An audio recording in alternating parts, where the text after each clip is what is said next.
இந்தியாவின் கல்வியாளர்கள் மற்றும் ஆராய்ச்சியாளர்களை கௌரவித்த கேபிஆர் கல்வி நிறுவனங்கள் கேபிஆர் குழுமத்திற்கு புது மைல்கல் என கேபிஆர் பெருமிதம்.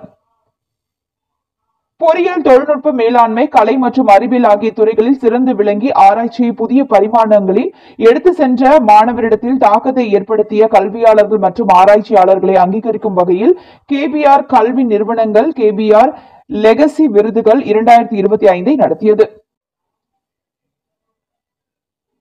கேபிஆர் குழுமத்தின் தலைவர் கே.பி. ராமசாமி தலைமையில் நடைபெற்ற நிகழ்ச்சியில் ஏஐசிடிஇயின் தலைமை ஒருங்கிணைப்பு அதிகாரி மற்றும் அனுவதனி, ஏஐயின் தலைமை செயல் அதிகாரி முனைவர் புத்த சந்திரசேகர் தலைமை விருந்தினராக கலந்து கொண்டனர். இந்நிகழ்வில் வளர்ந்து வரும் கல்வியாளர், புகழ்பெற்ற பேராசிரியர், சிறந்த ஆராய்ச்சியாளர், நட்சத்திர முன்னாள் மாணவர், வாழ்நாள் சாதனையாளர் விருது உள்ளிட்ட 5 பிரிவுகளில் இந்தியா முழுவதிலும் இருந்து தேர்ந்தெடுக்கப்பட்ட 13 கல்வியாளர்கள் மற்றும் ஆராய்ச்சியாளர்கள் அங்கீகரிக்கப்பட்டனர்.